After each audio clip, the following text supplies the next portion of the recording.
ver el programita de lo que es este módulo. El programa parece chiquito, pero en realidad es bastante abarcativo. Yo les voy a hacer una pequeña síntesis de cómo está funcionando este tema de violencia de género en la realidad, digamos, en lo cotidiano desde el punto de vista jurídico. Me parece fundamental que ustedes que son la mayoría, hola Liz, ¿cómo estás? Que ustedes que son la mayoría alumnos de cuarto y quinto año, sepan cómo funciona el ordenamiento jurídico en materia de género en la realidad. A mí me parece que uno de los grandes inconvenientes que tienen, que tenemos o que tienen los estudiantes de Derecho es que no nos ponemos de acuerdo todavía sobre algo que es básico, que es en qué es el ordenamiento jurídico o cómo funciona el ordenamiento jurídico. ¿Me escuchan bien, Eri? Sí, sí, perfecto. ¿Seguro? Sí. Bueno, o cómo funciona el ordenamiento jurídico. Y respecto de lo que es el ordenamiento jurídico, ha habido a lo largo de la historia muchas teorías. Algunas teorías que consideran algunas dimensiones de lo jurídico y otras teorías que consideran más dimensiones de lo jurídico. Algunas teorías de lo que es el derecho, de lo que es el orden jurídico, yo prefiero decir orden jurídico más que derecho, se concentran solo en lo que es la norma, lo que son las leyes. Otras teorías se concentran, como ustedes lo ven en la diapositiva, en la realidad social. Otras teorías se concentran en la justicia y otras teorías entienden que el ordenamiento jurídico es un fenómeno complejo que mezcla algunos o todos esos elementos. Particularmente, tengo la formación que considera al ordenamiento jurídico en tres dimensiones, que son fundamentales. Por un lado, la realidad social, que es donde se inicia el ordenamiento jurídico, que estaría acá abajo, la realidad social.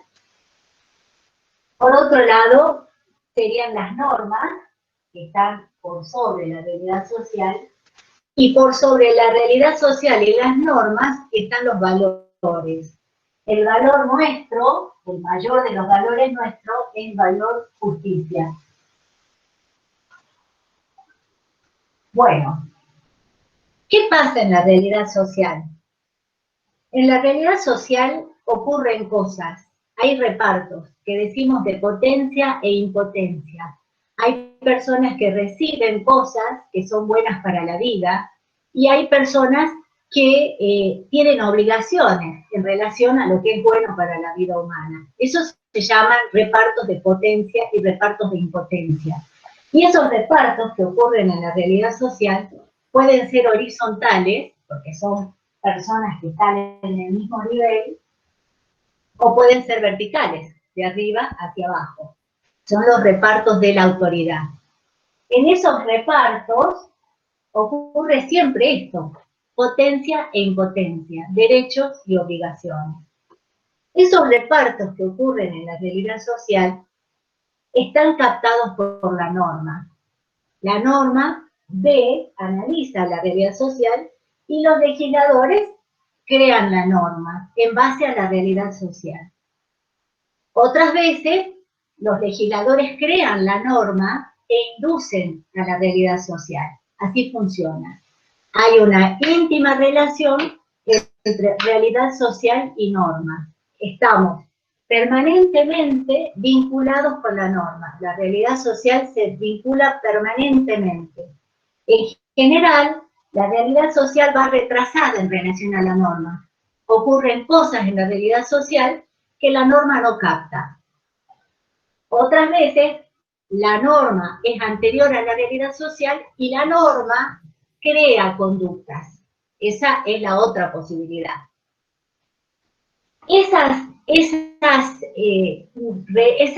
Esos repartos de potencia y potencia que capta la norma tienen que ser valorados después desde la justicia.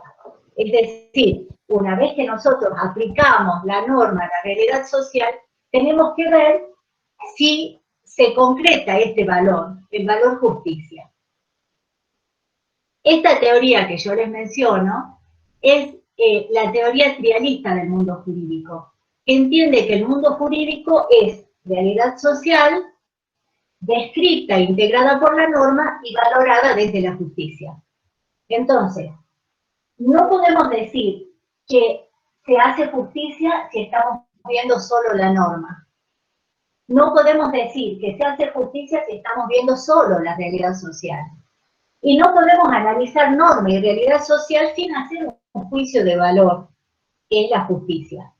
Es el juicio de valor para nosotros, es el valor más importante para nosotros los abogados. Hay otros valores como vida, salud, etc.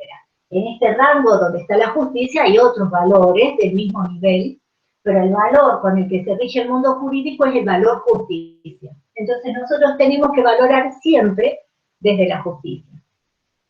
Esta teoría del mundo jurídico que les estoy contando es la teoría trialista del mundo jurídico que hace Werner Goldschmidt en el año 1960. Yo no había nacido, imagínense. Esta teoría integra las tres dimensiones: realidad social, norma y justicia. Hay otras teorías jurídicas, por ejemplo, están viéndolas ahí, los unidimensionalismos, que consideran que el derecho es solo la norma, y ahí aparece, no sé si ustedes se acuerdan del famoso Hans Kelsen, que él decía que el derecho era solo norma, y entonces armó su pirámide de derecho. ¿Se acuerdan de la pirámide de Kelsen? Que Kelsen decía que el derecho era una pirámide de normas, donde ponía sobre el vértice a la Constitución Nacional. Esta teoría o el unidimensionalismo normológico hace rato que ya no ha quedado fuera de tiempo. Después están los unidimensionalismos sociológicos, que son los que entienden que en el ordenamiento jurídico lo más importante es la realidad social. Y esto es, por ejemplo, el realismo de Estados Unidos, que dicen ellos que la norma o el derecho, la justicia, el derecho, digamos, el ordenamiento jurídico es lo que los jueces dicen. Y después están los justnaturalistas, que son los que le dan mayor valor al unidimensionalismo ideológico, a la justicia, que son los justnaturalistas extremos. Nosotros no.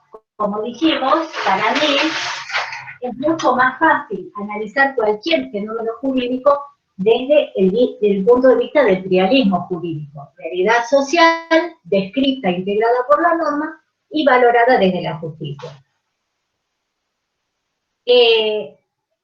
¿Cómo funciona esto?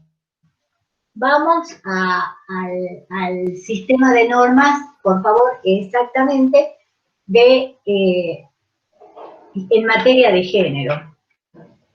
Ustedes van a ver que pusimos, con letritas más grandes para que sea gráfico para ustedes, la Convención de Belén do Pará, la Convención de los Derechos del Niño, la CEDAW, con letras más grandes que la Ley Nacional 26485 y la Ley Nacional 26485 con letras más grandes que la Ley Provincial 5107 y la Ley 5107 con letras más grandes que la acordada 183 del Superior Tribunal.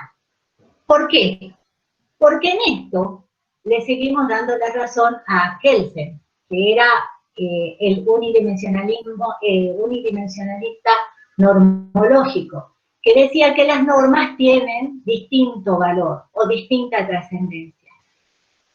Actualmente, en la pirámide, que yo la pondré invertida,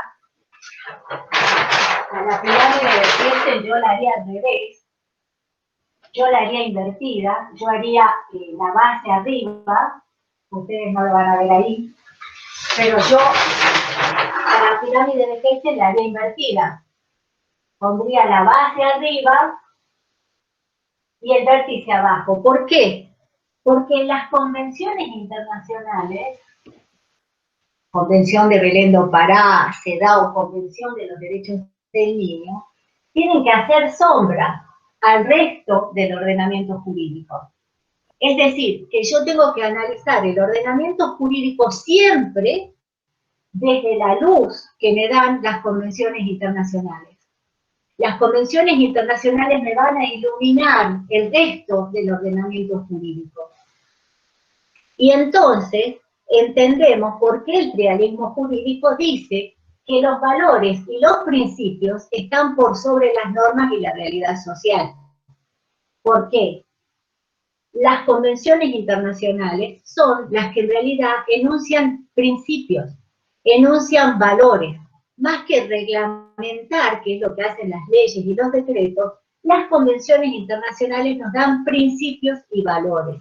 Y a la luz de esos principios y de esos valores, nosotros tenemos que analizar el resto del ordenamiento normativo.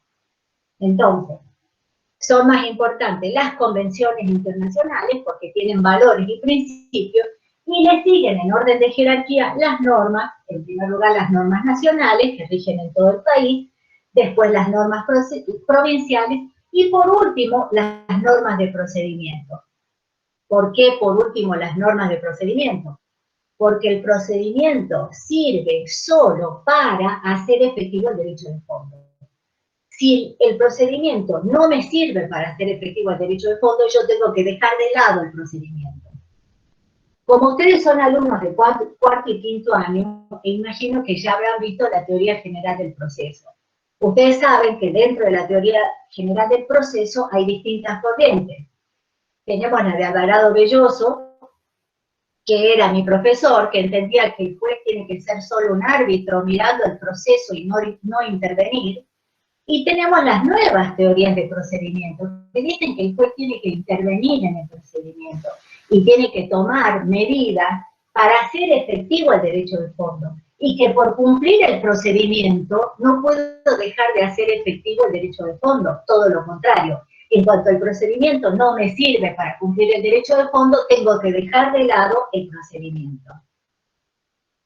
Entonces, la Convención de Belén do Pará es la convención donde se establece por primera vez que las mujeres tienen derecho a vivir una vida sin violencia. Cuando uno lo lee, parece gracioso, ¿no? Porque uno dice, qué gracioso que tengamos que poner por escrito que las mujeres tenemos derecho a vivir una vida sin violencia. Sin embargo, si se hacen las convenciones es porque es necesario decirlo, porque todavía no ocurre y seguirá sin ocurrir todavía por mucho tiempo. La ley nacional, la 26485, como para ir hablando del ordenamiento jurídico, es la ley sobre prevención, sanción y erradicación de la violencia contra las mujeres, promulgada en 2009. Aspira a eliminar la discriminación entre mujeres y varones en todos los órdenes de la vida, afirmando en particular el derecho de las mujeres a una vida sin violencia.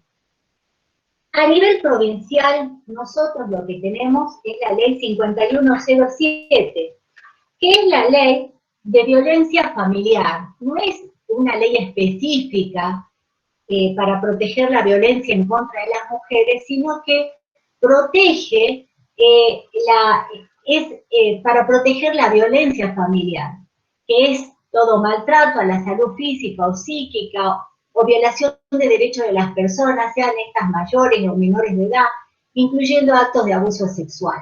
Esta ley nuestra, la Ley de Violencia Familiar 5107, fue importante cuando se dictó, porque fue una de las primeras leyes que habla de la necesidad de proteger al grupo familiar, sean o no convivientes, vivan bajo el mismo techo o no, y aun cuando tengan relaciones de hecho. Fue una de las primeras leyes provinciales que se dictó en ese sentido. ¿Qué me parece a mí importante de estas dos leyes, de la ley nacional y de la ley provincial? Porque ustedes las tienen a la mano, pueden ver las medidas que que pueden tomar los jueces en base a estas dos leyes, que las dos leyes son legislación vigente en nuestra provincia. Pero lo que me parece a mí importante que ustedes vean de estas leyes es que en estas leyes se considera a la violencia familiar como debe ser, que es una especie dentro del género derechos humanos. Si nosotros no entendemos que la violencia de género es una especie dentro del género de derechos humanos, ya vamos a interpretar todo el sistema jurídico de manera errónea, porque nos estamos yendo de las convenciones internacionales. Y nosotros tenemos que analizar todo el ordenamiento jurídico en base a las convenciones internacionales.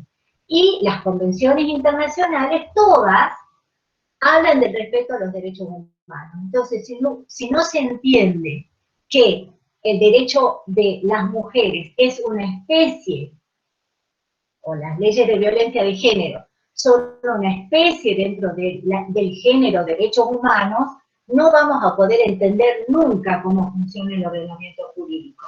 Porque nosotros tenemos que poner todo lo que es violencia de género bajo la luz de las convenciones internacionales, de todo lo que es derechos humanos que se dictó a nivel mundial.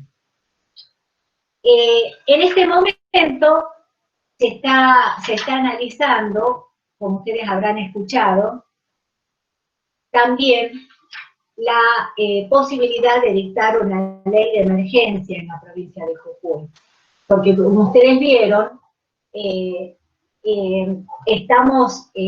ha crecido un 50% la tasa de femicidios dentro de la provincia de Jujuy. Y esta ley de emergencia que supuestamente se dictaría o estaría por dictarse, básicamente propone declarar la emergencia de violencia de género por 2 o 3 años y tomar políticas públicas para saldar esa emergencia. En realidad, desde mi punto de vista, es más de lo mismo. ¿Por qué es más de lo mismo? Porque lo que nos falta a nosotros son los operadores que hagan funcionar el sistema. En realidad leyes nos faltan los operadores que hagan funcionar el sistema. Y los operadores que hacen funcionar el sistema somos todos. Somos los que tienen una vecina, los que tienen a la madre, los que tiene la hija, la mujer que sufre violencia de género, el novio de alguna chica que sabe que la suegra sufre violencia de género, el policía, el almacenero, todos somos operadores jurídicos a la hora de dictar la violencia de género. Esta ley de emergencia, como les digo, va a ser una ley que dice más de lo mismo, generar centros, crear capacitaciones, qué capacitaciones tenemos, qué capacitaciones se dan, y lo que se cuestiona en realidad que no se le estaría asignando el presupuesto. Y una de las cuestiones básicas de los que manejamos el derecho público o el derecho administrativo es saber que cuando las políticas públicas no destinan presupuesto es porque no tienen interés en esa materia. Entonces nosotros sabemos cuánto le interesa a los poderes del Estado, cuánto les interesa una materia según qué cantidad de presupuesto asignen a esa materia. Entonces, es una de las cosas a las que hay que estar atentos. Sin presupuesto no se puede hacer nada, porque todo, absolutamente todo, requiere presupuesto. Me gustaría comentarles qué está pasando con nuestro ordenamiento jurídico. Ustedes son, como yo les dije, estudiantes universitarios, no porque se los digo yo, sino porque realmente lo son, de 4º y 5º año, que dentro de 1 año o 2 van a salir a ejercer la profesión. Y yo siempre digo que lo terrible de la verdad es que es. Y ustedes son bastante grandes para saber qué es lo que es verdad y qué es lo que no es verdad. La verdad es que la violencia de género, y ustedes lo deben haber visto, sobre todo las chicas más jóvenes lo ven con mucha facilidad, está en todos lados. Lo cierto es que nosotros en la provincia de Jujuy y a nivel de realidad social tenemos una cultura muy difícil. Ustedes van a ver que en general los jóvenes tienen otra perspectiva de la violencia de género, pero la gente más grande sigue teniendo o sigue sin poder ver la violencia de género. A nivel autoridades, ¿qué es lo que pasa a nivel autoridades? Y a nivel autoridades todavía no se llega a visibilizar realmente la violencia de género. Entonces, estas personas que reparten potencia e impotencia, como yo les digo, tanto a nivel horizontal como a nivel vertical, autoridades para abajo, todavía no tienen claro lo que es violencia de género. Por ejemplo, no pueden entender que una mujer sea sacada de la casa sin tener dónde vivir y que tenga que salir a la calle con sus hijos, es violencia económica. No lo pueden entender. No pueden entender que una mujer que no asume el cargo después de mucho trabajar y con mucho esmero y ascienden al compañero varón sufre violencia de género. No pueden ver que una alumna universitaria cuando va a rendir muchas veces tiene desventajas sobre el compañero que va a rendir, porque a veces se mira distinta a la mujer que rinde o que se capacita para determinadas profesiones que al varón, en algunas carreras más que en otras, pero sobre todo en los casos de los puestos de dirigencia, que es donde las mujeres todavía tienen mucha dificultad para entrar. A nivel normativo, nosotros tenemos las normas suficientes desde mi punto de vista, con la ley nacional, con la ley de violencia familiar, y sobre todo tenemos la normativa suficiente porque tenemos las convenciones internacionales que nos dan los principios y los valores que son aplicables.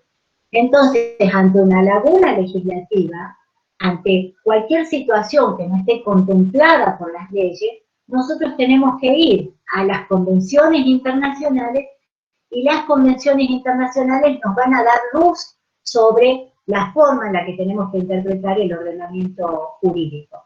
Ustedes habrán visto que en este listado de normas yo les puse también la Convención sobre los Derechos del Niño. Y les puse la Convención sobre los Derechos del Niño, ¿por qué? Porque si se empiezan respetando los derechos de las niñas y de las adolescentes, esas niñas y esas adolescentes van a tener una posición o una posibilidad diferente en la vida a la que vienen teniendo hasta ahora. Entonces, es la Convención de Belén do Pará, la CEDAW y es la Convención de los Derechos del Niño. Porque las niñas tienen que tener los mismos derechos que los niños y las adolescentes de la misma manera. Me interesa que ustedes vean este tema del sistema de fuentes que establece el Código Civil y Comercial de la Nación. El sistema de fuentes, que ya lo deben haber visto. Otra cosa que quería comentarles. Es importante que sepamos dónde estamos parados a nivel nacional en esto que es violencia de género y qué se interpreta por género. A nivel nacional, las leyes están tendiendo no solo a la protección de las mujeres, sino también a la protección de las diferentes sexualidades. Porque también hay discriminación, hay destrato de las personas, de los transexuales, de los bisexuales, de los homosexuales y de otras sexualidades que no son la sexualidad binómica. Entonces, cuando se habla de violencia de género, no podemos, si nos quedamos solamente en la violencia de la mujer que nace mujer y se autopercibe mujer, no estamos alcanzando todas las posibilidades de violencia de género. Como les digo, a nivel nacional, todos los proyectos que se encaran en todo tipo de gestión tienen que ver con la inclusión de todas las sexualidades, no solo de las mujeres, sino de todas las sexualidades. Así que en eso tienen que tener en cuenta que siempre que se hable de género, no solamente se habla de la mujer, sino que se incluyen todas las sexualidades.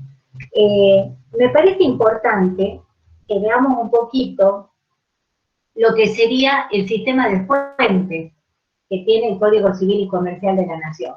Ustedes ya lo tienen que haber visto en otras materias. Y este sistema de fuentes que tiene el Código Civil y Comercial de la Nación, que lo vamos a ir viendo, me parece que es importante que ustedes se den cuenta que el sistema de fuentes del Código Civil y Comercial de la Nación les muestran cómo esta forma de ver el ordenamiento jurídico, que yo les dije que es una teoría de 1960, es la forma más adecuada o más práctica de ver al derecho que nos permite analizar cualquier fenómeno jurídico. El artículo 1 dice: los casos que este código rige deben ser resueltos según las leyes que resulten aplicables conforme la Constitución Nacional y los tratados de derechos humanos que en la República sea parte. A tal efecto se tendrá en cuenta la finalidad de la norma, los usos y prácticas y costumbres son vinculantes cuando las leyes o los interesados se refieren a ello, o en situaciones no regladas legalmente siempre que no sean contrarios a derecho. Ustedes van a ver, ahí que les digo, esto que estábamos hablando, que son aplicables o son derecho vigente en nuestro país, estas que les dije que están arriba de las normas, la Constitución Nacional y los tratados de derechos humanos. Ahora, los tratados de derechos humanos hay que distinguir dos cosas. Los tratados que están incluidos en el artículo 75, inciso 22 de la Constitución Nacional, que tienen rango constitucional, tienen el mismo valor que la Constitución Nacional en nuestro ordenamiento jurídico. Y otros tratados internacionales donde la nación es parte, pero que no han sido incorporados al rango constitucional, porque para ser incorporados al rango constitucional tienen que votarse por los 2/3 de las cámaras, 2/3 de diputados y 2/3 de senadores. De lo contrario, no tienen rango constitucional, pero siempre son superiores a las leyes nacionales. ¿Me comprenden?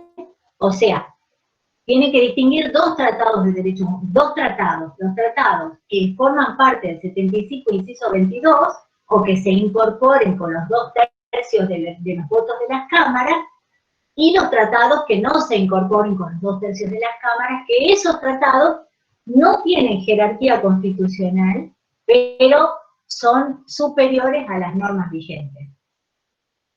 ¿Qué otra cosa les dice acá? Ya antes, hace mucho tiempo, cuando ustedes todavía no habían nacido, nosotros hablábamos de la finalidad que tuvo en cuenta el legislador cuando dictó la norma. Eso ya se perdió. Cuando nosotros estudiábamos, hace muchos años, estudiábamos y venían las publicaciones jurídicas con los debates parlamentarios, porque era fundamental saber o entender qué es lo que había querido el legislador cuando dictó esa norma. En el sistema de fuentes, ahora, no nos dice que nosotros tenemos que tener en cuenta la finalidad que tuvo el legislador, sino que tenemos que tener en cuenta la finalidad de la norma. Esa finalidad que tuvo, esa finalidad histórica que tuvo el legislador cuando dictó la norma, se tiene que analizar a la realidad social de hoy. ¿Me comprenden? Por eso, este sistema que yo les digo, el del trialismo del mundo jurídico, es absolutamente el que mejor se ajusta a la nueva forma de entender el ordenamiento jurídico, porque ustedes no van a analizar la norma pensando solo en la letra de la ley. Tienen que leer la letra de la ley, pero además tienen que tener en cuenta la teleología de la norma. ¿Cuál fue la finalidad que sigue esa norma? Pero esa finalidad no la tengo que analizar en base a lo que pensó el legislador en su momento. Tengo que analizar la finalidad de la norma en base a la realidad social de hoy. Entonces, ya esa finalidad que tuvo en cuenta el Y allá, cuando dictó la norma, ya no es trascendente. Ahora, la finalidad es la finalidad de la norma interpretada con la realidad social de hoy, con la realidad social de mañana. ¿Y esto por qué? Este sistema de fuentes, ¿por qué se hizo así? Ya no tengo en cuenta la voluntad del legislador histórica, tengo en cuenta la teleología de la norma. ¿Cuál es la finalidad? ¿Por qué? Porque nos pasaba que la realidad social iba mucho más rápido que las normas. Y entonces teníamos normas que quedaban permanentemente zafadas de la realidad social. Por eso, este sistema de fuentes que establece el Código Civil y Comercial de la Nación dice la finalidad de la norma, no la finalidad del legislador. ¿Para qué se dictó esa norma? Y esa finalidad de la norma interpretada acorde a la realidad social. Después tienen el artículo 2, que dice interpretación. La ley debe ser interpretada teniendo en cuenta sus palabras, como les dije, sus finalidades, las leyes análogas, las disposiciones que surgen de los tratados de derechos humanos, los principios y los valores jurídicos, de modo coherente con todo el ordenamiento jurídico. Y esto es lo que les digo. Vuelve a mostrarse cómo esta teoría de 1960 es la teoría que es más cercana al sistema de fuentes que hoy tiene nuestro país. Porque dicen, las normas tienen que ser interpretadas según sus palabras, primero, obviamente, sus finalidades, la teleología de la norma, leyes análogas y las disposiciones que surgen de los tratados de derechos humanos que dijimos son normas de jerarquía superior. Y después dice, y los principios y los valores jurídicos. Entonces me voy a este nivel del ordenamiento jurídico, al nivel de los valores, los principios y los valores del ordenamiento jurídico. ¿Estamos? Entonces ahí ustedes ven cómo el sistema de fuentes incorporó esta teoría, que es viejísima, de 1960, porque los abogados somos lerdos. Tenemos una teoría de los 60 que terminamos de plasmarla en la legislación en el 2015, que es el sistema de fuentes. Después está el artículo 3, que también es importante y que también forma parte del sistema de fuentes, que dice, el juez debe resolver los asuntos que sean sometidos a su jurisdicción mediante una decisión razonablemente fundada. Entonces, el juez cuando resuelve, ¿a qué tiene que hacer referencia? Tiene que hacer referencia a la realidad social. ¿Qué está pasando acá abajo? ¿Qué está pasando en los repartos de potencia y potencia? ¿Quién está recibiendo? ¿Quién está dando? ¿Cuál es lo justo en esta realidad social? ¿Cuál es la norma que cabe a la realidad social? Si encuentro una norma de jerarquía inferior que se opone a los valores o a los principios de los tratados de derechos humanos, ¿qué tengo que aplicar? Los tratados de derechos humanos, porque son normas de jerarquía superior. Y esos tratados de derechos humanos, ¿por qué están iluminados?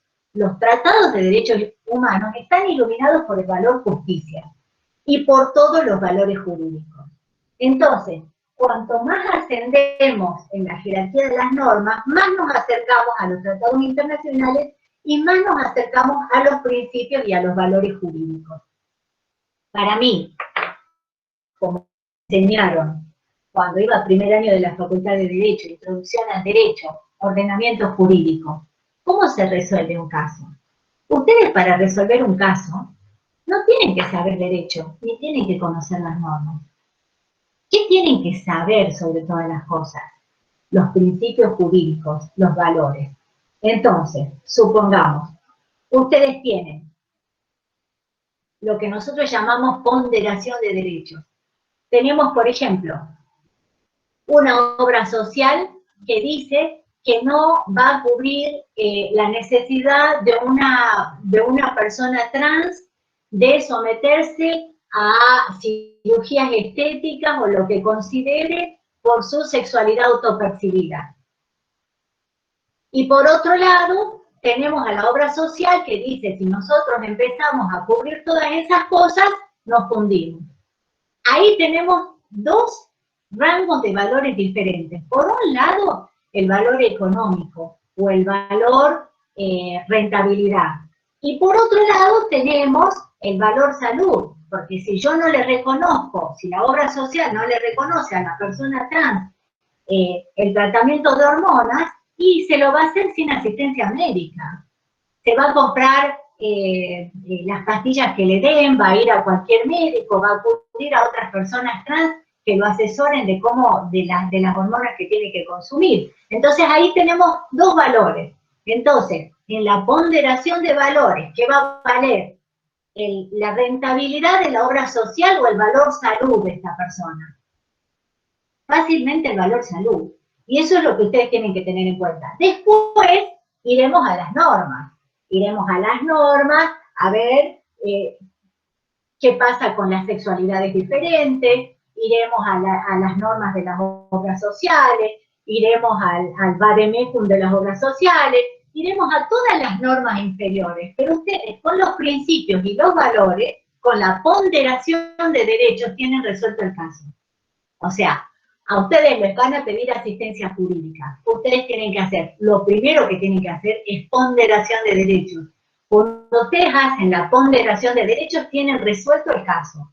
Después van a ir a buscar las convenciones internacionales, la Constitución, las normas nacionales, las normas provinciales, las leyes procesales, los reglamentos, los decretos municipales, etcétera, etcétera, etcétera. ¿Estamos? Por eso, como les digo, este sistema de fuentes viene a incorporar esta famosa teoría que yo les digo del mundo jurídico de 1960, que tiene en cuenta realidad social, descrita e integrada por la norma y valorada por la justicia. Y en este último artículo, en el artículo 3, que dice que el juez debe resolver los asuntos que sean sometidos a su jurisdicción mediante una decisión razonablemente fundada, que me quede, el juez tiene que analizar la realidad social, las normas aplicables y hacer una ponderación de derechos. Cuáles son los derechos que están en juego y cómo tengo que resolver. Y esa ponderación de derechos, cuando yo lo encuentro en las normas intermedias, o sea, en leyes nacionales, o provinciales para hacer la ponderación de derechos, donde seguro la encuentro en la ponderación de derechos en la Constitución Nacional y en los tratados internacionales. Porque son la Convención Nacional y los tratados internacionales los que me hablan de los principios jurídicos, los que me hablan de los valores, los que me hablan de los derechos. Y ahí es donde ustedes fácilmente hacen la ponderación de derechos. Relacionado con eso, con la ponderación de derechos, está lo que se llama el control de constitucionalidad y el control de convencionalidad. Desde la Constitución de 1994, nosotros incorporamos, 1994 les digo, ¿no? Escuchen el tiempo que hace. Nosotros incorporamos al ordenamiento jurídico de nuestro país los tratados internacionales, a partir del artículo 75, inciso 22, que como les dije, distintos tipos de tratados, los tratados que fueron aprobados por los 2/3 de ambas cámaras que tienen jerarquía constitucional y los tratados que no fueron aprobados por los 2/3 de las cámaras que tienen jerarquía superior a las leyes, pero no tienen jerarquía constitucional, porque hay un proceso parlamentario por el que tienen que pasar para tener rango el mismo rango de la Constitución Nacional. El control de convencionalidad y constitucionalidad. Según la Corte Interamericana de Derechos Humanos, este control de convencionalidad y constitucionalidad ha tenido una evolución. Hay distintas formas de control de constitucionalidad y convencionalidad. En nuestro país nosotros tenemos la modalidad difusa. Hay otros países que tienen una modalidad concentrada. Los países que en general tienen el control de convencionalidad y constitucionalidad concentrada, solamente las Cortes Supremas tienen que hacer el control de convencionalidad y constitucionalidad. En nuestro país y en Latinoamérica, en general, tenemos el control de constitucionalidad difuso. Quiere decir que todos los jueces de todos los rangos tienen que hacer un control de constitucionalidad y convencionalidad. Entonces, si yo estoy resolviendo una cuestión de género y no estoy haciéndolo desde el punto de vista de los derechos humanos, alguien tiene que plantear la constitucionalidad de esa decisión. Porque tienen que controlar si la decisión que yo estoy haciendo, la que estoy tomando, está aplicando o no los principios convencionales, los tratados de derechos humanos, el tratado del derecho del niño. Por ejemplo, uno de los tratados que obtuvo con posterioridad dictada la Constitución 1994 el rango constitucional fue el Tratado de las Personas con Discapacidad. Ese tratado tuvo la aprobación de los 2/3 de ambas cámaras y tiene rango constitucional. No todos los tratados, salvo los que están en el 75, inciso 22. Entonces, la Corte Interamericana de Derechos Humanos, en lo que respecta a control de constitucionalidad y convencionalidad, también ha ido evolucionando. Es importante que ustedes analicen esto, estudien o profundicen lo que es el control de constitucionalidad o convencionalidad, porque es lo que a ustedes les va a dar la solución justa de las cuestiones que se les planteen. En principio, la Corte Interamericana de Derechos Humanos, o en nuestro país, la única que tenía la competencia para hacer el control de convencionalidad era la Corte de Justicia de la Nación. Después, con distintos fallos de la Corte Interamericana, donde la Corte Interamericana dijo, no solamente es derecho vigente en un país la Convención de Derechos Humanos, sino que también la jurisprudencia y la doctrina de las comisiones, a través de distintos fallos se fue ampliando el control de convencionalidad. Entonces después se dijo que no solamente la Corte Suprema de Justicia de la Nación, sino que también tenían la facultad de hacer control de convencionalidad y constitucionalidad los superiores tribunales de justicia de los distintos tribunales provinciales. Después se dijo que no solamente los superiores tribunales de justicia de los distintos poderes judiciales provinciales, sino que se dijo todos los jueces de todos los niveles, desde el juez de primera instancia hasta los miembros de los superiores tribunales y la Corte. Todos tienen la obligación de hacer el control de convencionalidad y constitucionalidad. Entonces, es como litigante, mi experiencia es que cuando el caso no se resuelve en justicia, si encontramos el tratado o la convención internacional que ampare esos derechos, tenemos las herramientas suficientes para pedir el control de convencionalidad y constitucionalidad, que si no lo hicieron los jueces inferiores, lo van haciendo los jueces de mayor jerarquía.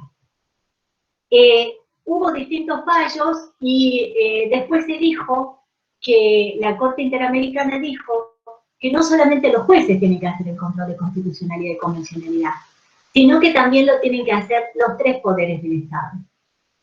Es decir, que la legislatura, cuando saca una ley, o cuando se presenta un proyecto de ley, tiene la obligación de hacer el control de constitucionalidad y convencionalidad. Tiene que ver si esa ley está respetando los tratados de derechos humanos y está respetando la Constitución Nacional.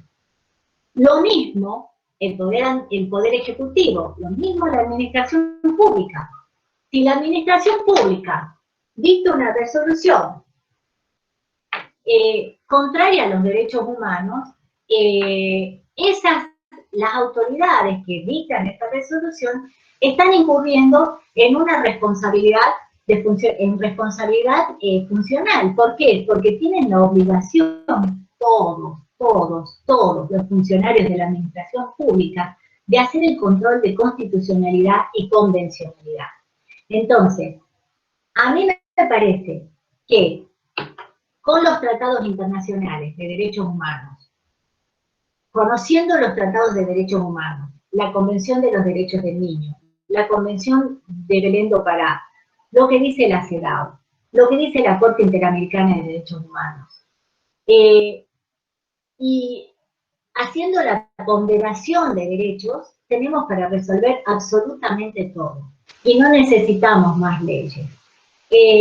Me parece fundamental que yo les decía, nosotros estamos teniendo problemas en lo que respecta a la administración de justicia, claro que sí, estamos teniendo problemas, pero no es por falta de leyes ni por falta de estructuras, es por falencia de los operarios. Porque cuando ustedes van, por ejemplo, algunos de ustedes tienen una amiga que sufre una violencia de género, entonces dice, bueno, a ver, yo te acompaño, vamos a la seccional. Van a la seccional y les dice, no, bueno, ya le vamos a tomar la denuncia, venga más tarde, no se pueden quedar con eso. Tienen que buscar las responsabilidades personales. Entonces tienen que decirle, por ejemplo, ¿cómo se llama usted, agente? Fulano de tal. Bueno, ¿quién es el oficial a cargo? Anoten, oficial a cargo fulano de tal, día, hora. Cuando ustedes van a la seccional y quieren hacer una denuncia de violencia de género, cuando inmediatamente no les toman la denuncia y ustedes empiezan a pedir nombres, apellidos, documentos, empieza a haber el movimiento. Porque ustedes empiezan a decir, bueno, dígame quién es el oficial a cargo. Entonces, el oficial a cargo no los atendió, ustedes tienen para decir, me atendió el agente fulano de tal. Como ustedes saben, la última ratio, la última posibilidad de proteger los derechos es la justicia penal. En la justicia penal no existe si no concretamos la denuncia. Tenemos que saber a quién estamos denunciando y por qué hecho. De lo contrario, no existe la responsabilidad penal. Entonces, lo que ustedes siempre tienen que hacer como medida básica cuando inician una denuncia de violencia de género o cualquier tipo de denuncia es empezar a individualizar las personas que intervienen en el proceso. ¿Cómo se llama usted? Agente, les contestan así, no, agente, dígame, ¿cómo se llama usted? Fulano de tal, toman día, hora, número de seccional, ¿quién es el oficial a cargo? ¿Puedo hablar con el oficial a cargo? No, no está, listo, era tal hora y el oficial a cargo no estaba. Hago una nota al jefe de policía, mando copia al ministro de seguridad, etcétera, etcétera. Si yo voy, porque el problema que tenemos, como yo digo, es que es verdad que hay deficiencia en lo que se llaman supremos repartidores, que son estas personas que reparten potencia e impotencia desde la autoridad. Pero hay cierta dejadez o cierta falta de movilidad de aquellas personas que estamos abajo y que somos los que tenemos que hacer que ese ordenamiento jurídico funcione. Porque lo dejamos sin funcionar y no exigimos el funcionamiento. Tenemos que exigir el funcionamiento. Si nosotros llamamos a una seccional, nos atiende determinada persona, nos da su nombre, nos dice que no tiene móvil, pedimos por el oficial a cargo, nos dice el oficial a cargo es fulano de tal, podemos hablar con el oficial a cargo, no pueden hablar con el oficial a cargo porque el oficial a cargo no está, el oficial a cargo no está, hago el oficio al jefe de policía, mando copia al ministro de seguridad, y de esa manera esto se va a ir activando, pero son los operadores jurídicos. Yo creo, y honestamente les digo, y las chicas de los grupos feministas se van a enojar conmigo si me escuchan, yo creo que sí hubo inversión en estructura de violencia de género. Yo creo que hubo inversión. Lo que pasa es que la falencia está en los operadores, en los usuarios del sistema jurídico y en los supremos repartidores, los que tenemos que impartir justicia, que a veces seguimos sin ver la violencia de género. Y me incluyo. ¿Por qué? ¿Qué es lo que nos pasa? Nosotros pertenecemos a esta cultura patriarcal. No nos damos cuenta, pero nacimos en una cultura patriarcal. Sin darnos cuenta entendemos que la responsabilidad de la crianza de los hijos, por lo menos hablo de mí, que tengo 50 años, un poquito más, entendemos que la responsabilidad de criar los hijos es de las mujeres, que la responsabilidad de la casa es de las mujeres, que además traer plata a la casa también es de las mujeres, que no se es buena mujer si no se atiende a los hijos, juzgamos a las mujeres que son impotentes para atender a sus hijos, y hay hombres y mujeres impotentes para atender a sus hijos. ¿Y por qué no vamos a admitir la impotencia de una mujer que no puede atender a sus hijos si admitimos la impotencia de los hombres? Ese trato desigual, ustedes son, la mayoría de las chicas y chicos, que son más jóvenes que yo, saben, están más en la onda que yo de los distintos feminismos y todas estas cosas. Bueno, yo entiendo que el feminismo o la femineidad que busca la reducción de los derechos del hombre no es el feminismo del que tenemos que participar las personas de derecho. Porque las personas de derecho tenemos que tener sobre todo y a la cabeza de todos los derechos humanos.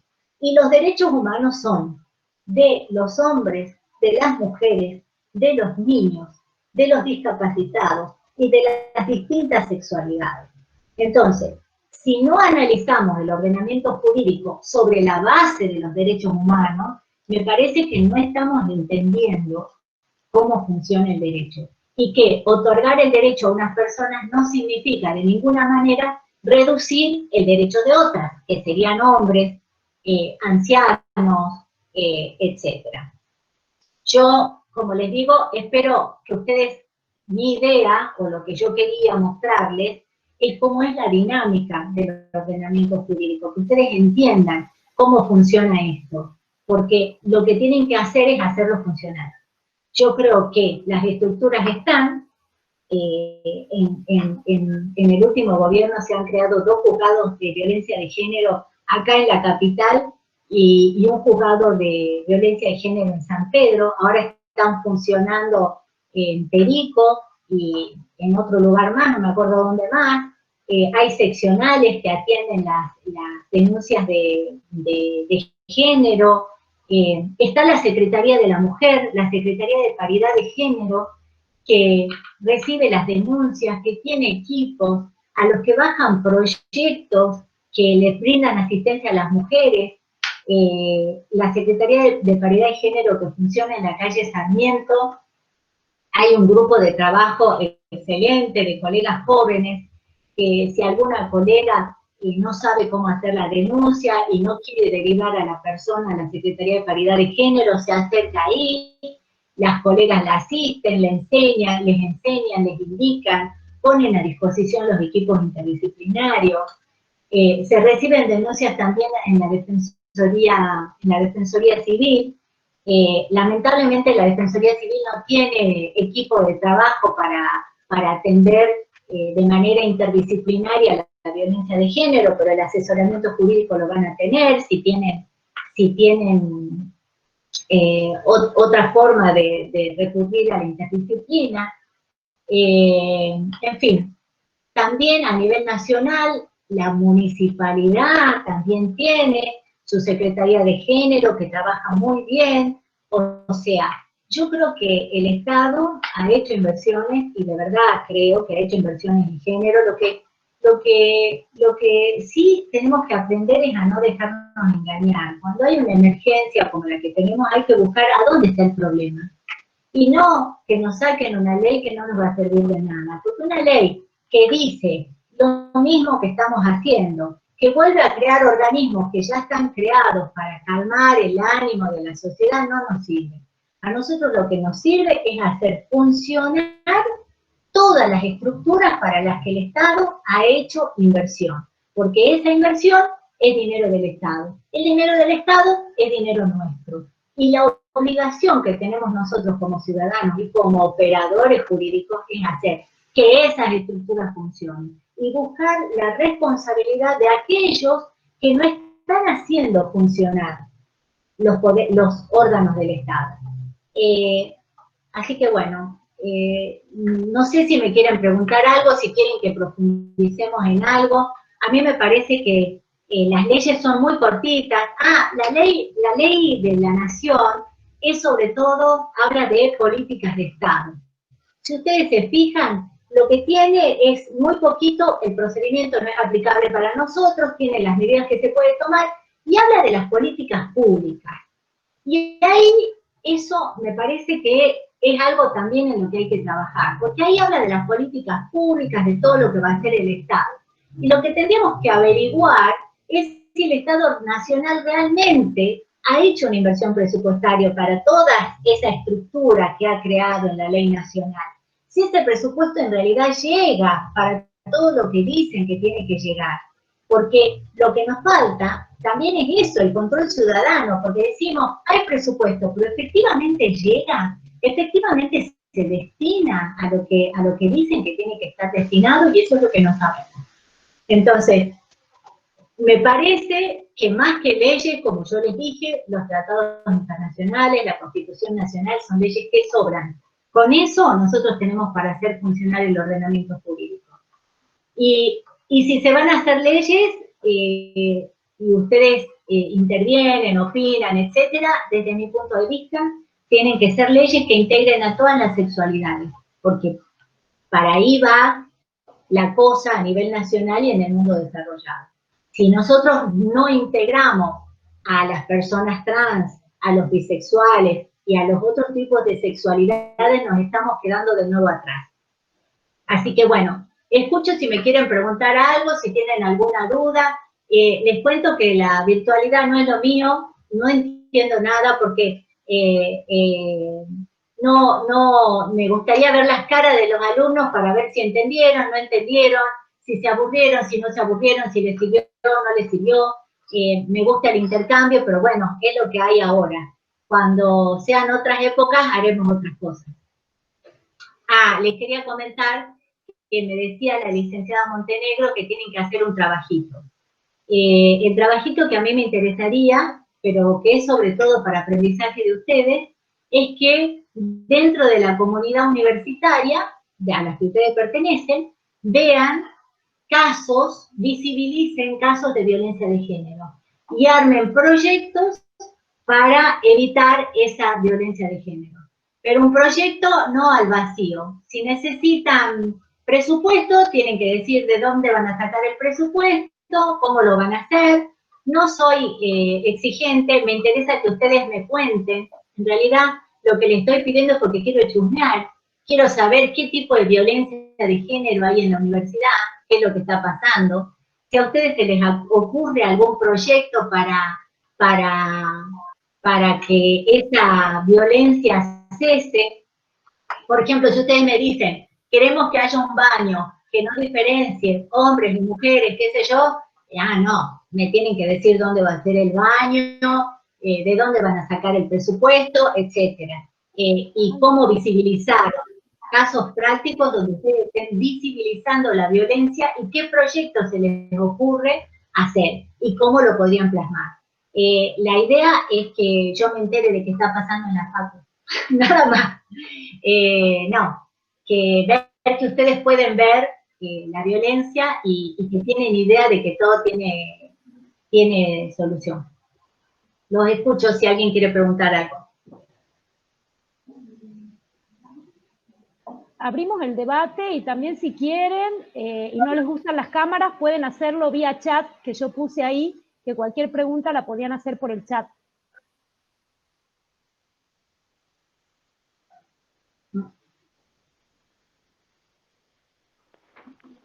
¿Qué tal? Buenas tardes. Mi nombre es Belén y bueno, no puedo, estoy de la computadora, no puedo encender la cámara, pero bueno, yo quería por ahí hacerle una pregunta a la doctora, justo ella hablaba de las políticas públicas y ayer tuve la oportunidad de participar de una charla sobre esta nueva ley, digamos la ley 27234, que habla sobre educar en igualdad. Y yo quería saber un poco si esa forma parte, digamos, de las políticas públicas del Estado, cómo se trabajaría, porque entendí que es educar sobre violencia de género en todos los niveles educativos, o sea, a nivel primario, secundario y los de nivel superior. La verdad, en la facultad, sí. No, te escucho, corazón. No, sí, eso, bueno, eso es a nivel superior terciario, pero bueno, en la facultad en la que yo voy ahora, todavía no nos han informado sobre esa iniciativa, digamos. Entonces, Bueno, por eso yo les digo, me interesa que ustedes visibilicen la violencia de género y armen proyectos. Eso que vos me estás contando es un caso de violencia de género, ¿sabes? Porque hay una norma, hay una disposición, hay una política de Estado que impone a todos los niveles educativos eh, tener la capacitación sobre género, y en tu caso, como vos me decís, en tu universidad no la están teniendo. Entonces ahí hay que tener participación activa. Hay que hablar con las profes de derecho, con las coordinadores de la universidad, y decirle, doctora, mire, acá hay una norma que es de parte de las políticas públicas del Estado, nosotras con una compañera hemos estudiado dos convenciones, nos gustaría, o hemos estudiado sobre las políticas inclusivas dentro de la educación, y queremos dar una charlita y nos corresponde en el marco de esta ley, etcétera, etcétera, y empezar a tomar participación activa. ¿Me comprendés? O sea, sí, sí, yo lo que digo es esto, las normas están. Entonces, ahí tenemos una norma, mirá, vamos al trabajo práctico del ordenamiento jurídico. Vos tenés una norma que te dice que hay que impartir educación, educación inclusiva en todos los niveles. Y estás viendo que en la realidad social de tu facultad eso no está pasando. Y nosotros tenemos que hacer que esta realidad social, o que la norma integre esa realidad social, que intercambien. Entonces tenemos que hacer funcionar la norma. Y eso va a ser justo. ¿Por qué va a ser justo? Porque va a ser una de las formas de empezar en una universidad con políticas inclusivas. claro. ¿Entendés, Belén? Sí, sí. ¿Me hago entender? Sí, yo, bueno, ahora en este curso que me inscribí me llegó sí por una profe de la facultad, pero yo estoy haciendo otra carrera y bueno, en esa, por ahí en esa institución es como que no llega esta iniciativa, entonces por ahí está bueno esto de escucharla a usted, doctora, porque por ahí uno no se pone a pensar y que también uno como parte de la sociedad tiene que participar, digamos, sin iniciar, digamos, una participación más colectiva, sobre todo de los jóvenes, ¿no? Que estamos estudiando una carrera también de derecho.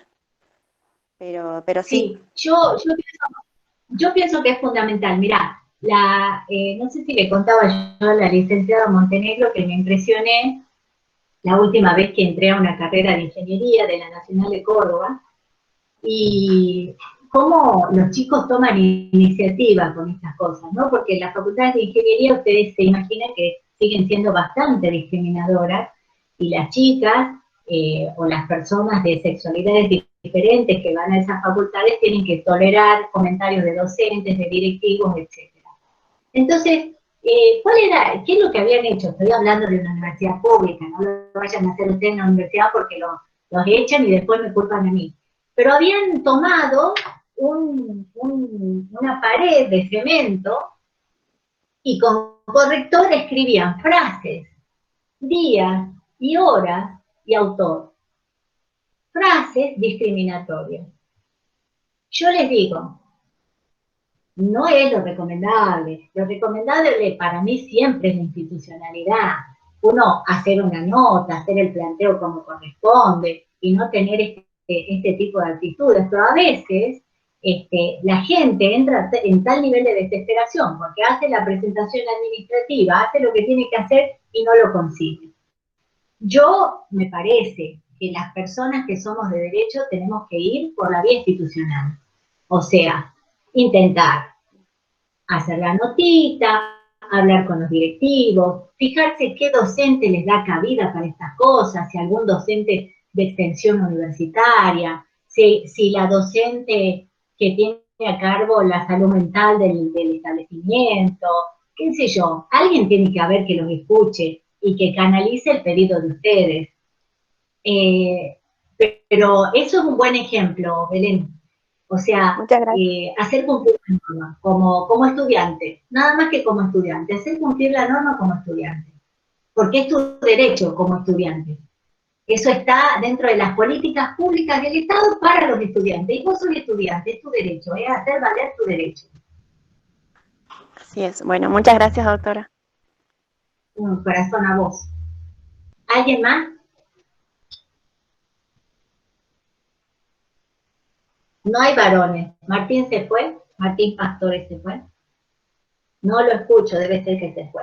No, acá estoy, doctora. Acá está Martín. Bueno, contame algo vos, Martín. Yo quiero escucharte a vos.